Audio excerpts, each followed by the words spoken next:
முடியாதுல்ல, பேஸ்மெண்ட் அதிரும்ல. நீங்க தான் மறைமுக உறவுக்காரர்களாச்சே. இதாவது பரவாயில்லைங்க.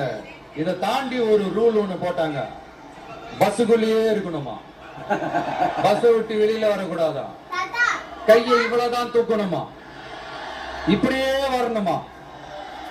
மக்களை பார்த்து சிரிக்காத, மக்களை பார்த்து கையசைக்காத, இப்படி எல்லாம். நானும் என்னவோ ஏதோ நினைச்சேங்க. செம்ம காமெடியா இருக்குங்க. I'm just enjoying like anything. நேரடியாவே கேட்கிறேன், சிஎம் சார் மிரட்டி பாக்குறீங்களா? அதுக்கு இந்த விஜய் ஆள் இல்ல சார், அதுக்கு நாம ஆள் இல்ல சார். என்ன செஞ்சிருவீங்க? மேக்சிமம் கொள்கைய சும்மா பேருக்கு மட்டும் வச்சுக்கிட்டு குடும்பத்தை வச்சு கொள்ளையடிக்கிற உங்களுக்கே இவ்வளவு இருந்தா, சொந்தமா உழைச்சி சம்பாதிச்ச எனக்கு எவ்வளவு இருக்கும்?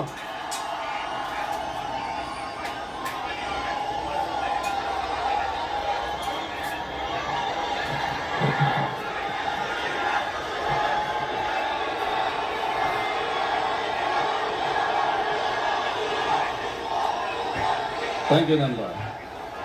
என்ன நாங்க பெருசா கேட்டுட்டோம்? மக்கள் நிம்மதியா ஃப்ரீயா நின்று பார்க்கறதுக்கு ஒரு இடம், அதை நாங்க தேர்வு செஞ்சு அதுக்கு பர்மிஷன் கேட்கிறோம். ஆனா நீங்க என்ன பண்றீங்க? அந்த இடத்தையெல்லாம் விட்டுட்டு நெருக்கடியோட, மக்கள் நெருக்கடியோட எங்கெல்லாம் நிற்பாங்களோ அந்த இடமா பார்த்து செலக்ட் பண்ணி தெரியுங்க. உங்க எண்ணம் தான் என்ன சார்? நான் அவங்கள பார்க்க கூடாது, அவங்களோட பேசக்கூடாது, அவங்க குறைகளை கேட்க கூடாது, அவங்களுக்காக குரல் கொடுக்க கூடாது, என்னதான் சார் உங்க எண்ணம்? சரிங்க சார், ஒரு அரசியல் தலைவன் அப்படின்றதெல்லாம் மறந்துருங்க. ஒரு சாதாரண ஒரு தமிழ்நாட்டு மண்ணோட ஒரு மகனா, ஒரு நம்ம தமிழ் மக்களோட ஒரு சொந்தக்காரனா, என் மக்களை, என் குடும்பத்தை, என் சொந்தங்களை நான் பார்க்க போனா என்ன பண்ணுவீங்க? அப்பவும் தடை போடுவீங்களா? வேணாம் சார். இந்த அடுக்குமுறை, இந்த அராஜக அரசியல் வேணாம் சார். நாம ஒண்ணு இங்க தனியால் இல்லைங்க சார்.